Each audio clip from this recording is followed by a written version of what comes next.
하나님 나라의 백성인 하백 여러분, 하백의 성경 아카데미 오신 것을 환영합니다. 이 시간은 그리스도인이 꼭 알아야 할 기본 진리 50강 시간입니다. 함께 나눌 주제는 그리스도의 사역 가운데 성경의 가르침입니다. 우리는 예수 그리스도의 사역의 성경의 가르침에 구약에 나타난 속죄에 이어서 지금 메시아 예수에 대해서 나누고 있습니다. 특별히 메시아 예수에 관련해서 예언자직, 제사장직, 왕직, 그러니까 삼중직으로 얘기하고 있는 예언자직, 제사장직, 왕직 가운데 이 시간은 왕직부터 시작합니다. 이 직무는 다윗의 영원한 왕권과 그의 왕국에 관한 구약의 예언의 뿌리를 두며 그에 따라 메시아 역시 이 같은 왕의 신분으로 올 것이라고 기대되었습니다. 왕직은 우리가 연약함과 반역으로 인해 죄와 어둠에 굴복하고 죄와 마귀의 세력, 죽음과 심판의 권세 아래 무력하게 내버려져 있음을 전제합니다. 예수님은 출생 때부터 이러한 구약 예언을 성취하실 자로서 환영을 받았습니다. 그분은 하나님의 백성의 복을 회복하고 이 땅에 하나님의 통치를 실현하기 위해 오신 왕이었습니다. 이 칭호는 주와 매우 밀접한 관련이 있습니다. 다시 언급하자면 예수님은 주변 사람들의 오해를 불러일으킬 수 있는 이 칭호를 받아들이시기를 주저하셨지만 왕직은 그분 설교의 핵심 주제인 하나님 나라에 암시되어 있었습니다. 그분은 하나님 나라가 임박했다고 말씀하셨는데 하나님 나라의 도구이자 화신으로서 예수님이 이 땅에 오셨기 때문입니다. 승리의 입성, 찬송하리로다 주의 이름으로 오시는 왕이야. 그러니까 승리의 입성과 그분이 받은 재판은 그분이 메시아적 역할을 성취했음을 명백하게 증언해 주며 나중에 신약은 이 증언을 그대로 반복합니다. 그분의 왕직은 갈보리와 밀접하게 연결되어 있는데 그곳에서 속박하는 어둠의 권세와 싸우셨기 때문입니다. 부활은 그분의 승리를 확증하고 능력으로 그분을 하나님의 아들로 만물의 왕과 주로 선언해 준 사건이었습니다. 성경에서 왕직은 예수님의 임무 가운데 특별한 세 가지 순간, 즉 부활과 승천, 영광스러운 재림과 결합되어 있으며 이것들이 함께 그분 사역의 정점을 이룹니다. 부활, 주님의 신성을 다루는 맥락에서 부활을 언급한 바 있는데 여기서는 부활이 그분의 사역에 어떤 함의를 갖는지를 살펴보고자 합니다. 부활은 그분의 제사장 사역을 완성합니다. 그리스도의 제사장적 중보 사역은 우리 하나님과의 화해, 죄의 권세로부터 해방을 우리에게 가져다 주기 위해 십자가에 달리심으로 하나님의 형벌적 심판과 거룩한 진노를 당하는 것이었습니다.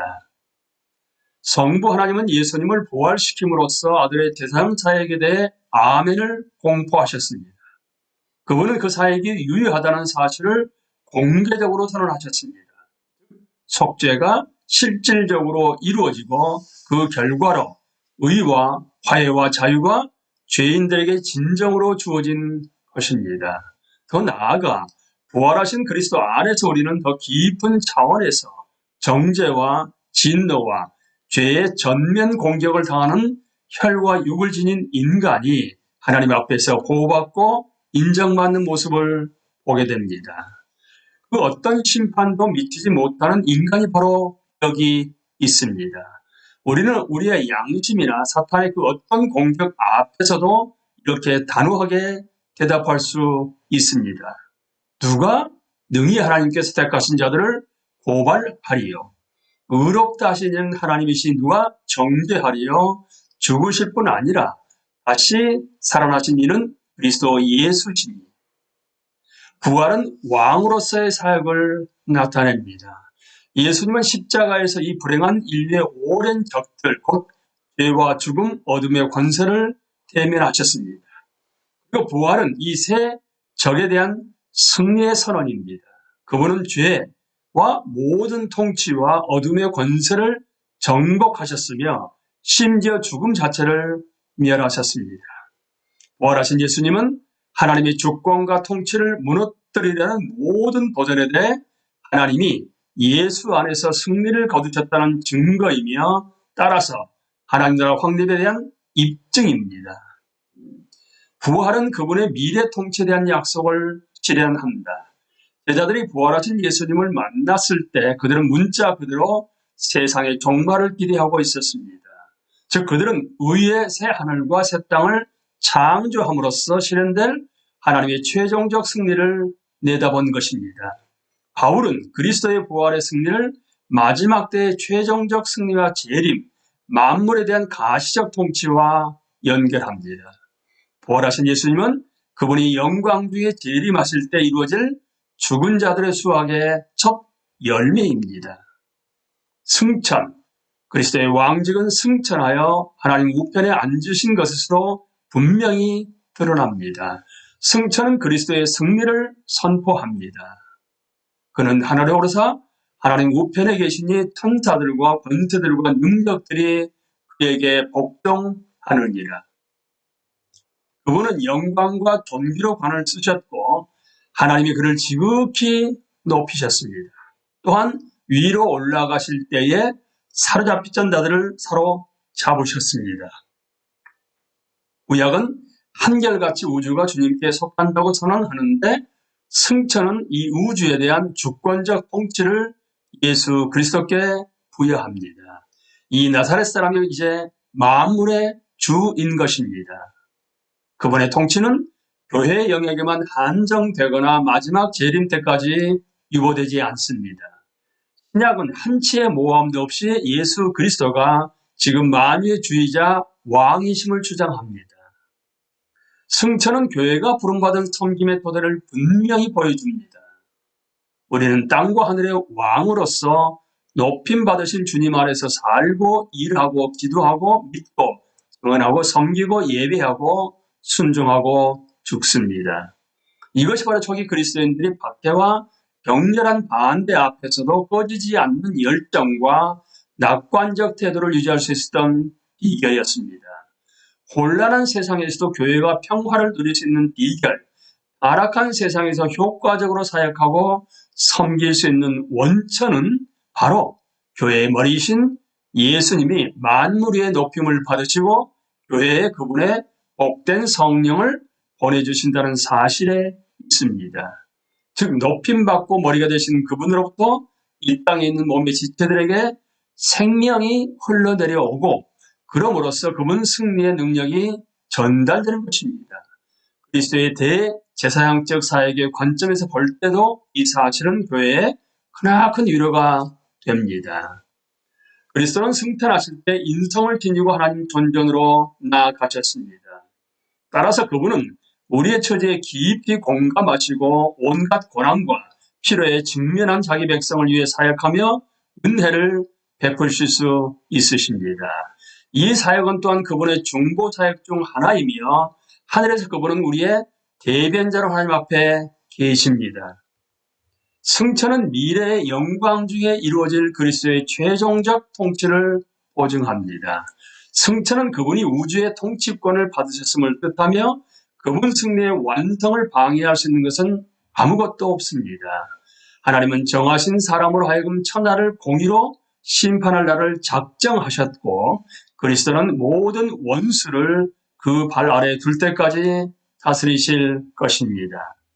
그리스도의 재림, 그리스도의 사역을 다루면서 미래 차원을 무시하는 것은 결코 충분한 설명이 될 수 없습니다. 장차 영광 가운데 이루어질 그리스도의 통치, 만물을 자기 권세 아래 모으고 완전히 구속된 우주를 공개적으로 통치하실 미래는 그 외에 다른 모든 내용을 조망하는 렌즈입니다. 재림이야말로 그리스도의 왕직에 대한 최고의 표현이라고 말할 수 있는데 왜냐하면 영광 중에 재림하실 때 그분이 만유의 왕이자 머리 그리고 만왕의 왕, 만주의 주로서 분명히 드러날 것이기 때문입니다. 이제 우리는 결론으로 넘어갑니다. 지금까지 그리스도의 사역에 관한 성경의 다양한 가르침을 정리하고 특히 속죄에 관한 다양한 은유를 구분했습니다.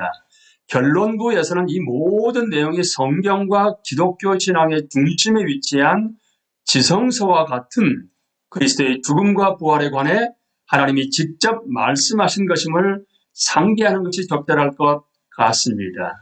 이 모든 내용은 하나님 마음에서 비롯된 말씀과 이미지로서 이 통찰과 이미지들을 기쁘고 열정적인 마음으로 받아들인 것이 우리의 의무입니다.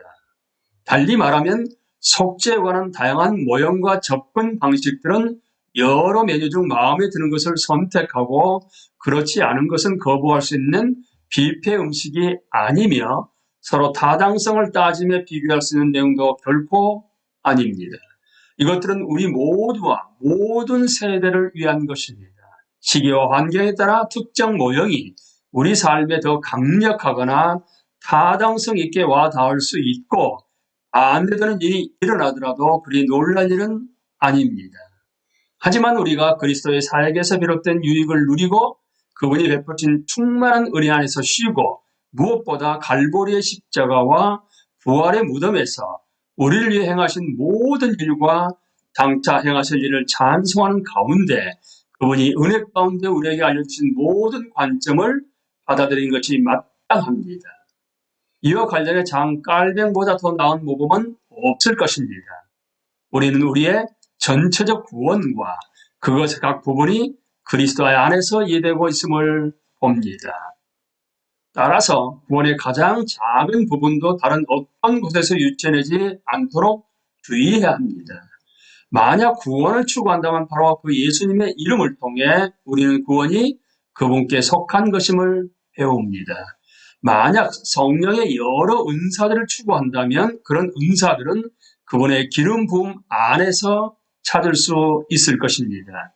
힘을 추구한다면 그것은 그분의 통치 안에서 발견될 것입니다. 만일 순결을 찾는다면 그분의 잉태에서 발견할 것입니다. 관대함을 찾는다면 그분의 탄생에서 찾을 수 있을 것입니다. 왜냐하면 그분은 출생을 통해 모든 면에서 우리와 같이 되셨고 우리 고통을 느낄 수 있게 되셨기 때문입니다. 만일 구속을 찾는다면 그것은 그분의 순환에 있습니다. 면죄를 찾는다면 그것은 그분의 정죄당하심에 있습니다. 저주를 면하고 싶다면 그분의 십자가에서 가능합니다. 만족을 찾는다면 그분의 희생에 있습니다. 정화를 찾는다면 그분의 피에 있습니다. 만약 화해를 찾는다면 지옥으로 내려가신 그분에게서 찾을 수 있습니다. 육체의 고행을 찾는다면 그분의 무덤에서, 그리고 새로운 생명을 찾는다면 그분의 부활에서 찾을 수 있습니다. 불멸을 찾는다면 역시 그분의 부활에 있습니다. 천국의 유업을 찾는다면 천국에 들어가신 그분 안에서, 그리고 보호와 안전과 풍성한 축복을 찾는다면 그분 왕국에서 찾을 수 있습니다. 평온한 심판을 기대한다면 그분에게 주어진 심판의 권세에서 찾을 수 있을 것입니다. 간단히 말하면 온갖 종류의 풍성한 선이 그분 안에 충만함으로 다른 어떤 곳이 아닌 바로 이 샘에서 생수를 마음껏 마십시다. 이와 동일한 그리스도의 충만함은 설교 사역을 위해 성경의 주요 부분을 체계적으로 연구할 준비가 된 모든 그리스도인 탐구자들 앞에도 동일하게 놓여 있습니다. 그리스도의 다양한 사역의 풍성함은 그들에게 열려 있고 깔뱅이 말하듯 이러한 폭넓은 증언이 말씀을 듣는 회중들의 다양한 인간적 필요에 얼마나 깊게 와 닿는지를 거듭 발견할 것입니다. 이제 우리는 바울의 위대한 본문을 다음과 같이 풀어설 수 있습니다. 모든 것이 다 너의 것이다. 말씀이 육신이 되신 그리스도는 고난과 어둠, 의심과 투쟁 속에서 있는 우리와 공감하신다. 동일치입니다. 그분은 형벌적 대속을 통해 우리에게 의를 전가하셨다. 칭의입니다. 그리스도는 하나님의 진노를 감당하고 화평을 이루기 위해 화목제물이 되셨고 그로 인해 우리는 그리스도의 몸의 지체가 되어 화해 교제를 나누게 되었다. 화해입니다. 그리스도는 하나님의 자녀에게 영광스러운 자유를 주시기 위해 무한히 값비싼 대가를 치르셨다. 구속입니다. 지금부터 영원히 우리는 인간의 조건, 죄, 수치, 마귀의 세력, 죽음과 지옥 같은 모든 원수를 그리스도와 함께 이기고 다스립니다. 부활입니다. 이 모든 것이 다 너의 것이다. 그리고 너희는 그리스도의 것이며 그리스도는 하나님의 것이다. 그러나 이 모든 성경의 내용을 나이라고 명령히 밝히고 구분하고 온전한 마음으로 받아들인다 해도 우리는 여전히 많은 부분을 희미하게 볼 뿐임을 인정해야 합니다. 요한계시록은 하나님의 임재에 가장 가까이 있는 구속받은 자들을 묘사합니다. 하나님 앞에는 일찍이 죽임을 당한 것 같은 어린 양이 보호자 가운데 서 있고 수많은 천사들이 기쁨과 경의로 가득 차 경배를 드리며 죽임을 당하신 어린 양은 능력과 부와 지혜와 힘과 존귀와 영광과 찬송을 받으시기에 합당하도다라고 외칩니다. 분명한 것은 우리가 이 땅에 사는 동안 주님의 영광을 얼핏 바라볼 수 있다 하더라도 그리스도의 희생과 승리에 관한 그분이 우리를 위해 행하신 모든 것을 탐구하는 일에는 결코 끝이 없으리라는 점입니다. 하나님의 모든 진리를 배울 때와 마찬가지로 그리스도의 사역을 이해하는 일에 있어서 우리는 영원의 여정을 걸어가는 순례자들입니다. 이 길에서의 모든 발걸음과 단계는 우리를 이전보다 더 나은 곳으로 인도할 것이며 항상 더 깊은 통찰과 더 풍성한 관점으로 인도할 것입니다. 우리는 이 시간에 메시아 예수까지, 그러니까 예수 그리스도의 사역의 성경의 가르침을 마쳤습니다. 다음 시간에는 예수 그리스도의 사역의 역사적 관점들로 넘어가도록 하겠습니다. 강의를 마칩니다. 감사합니다.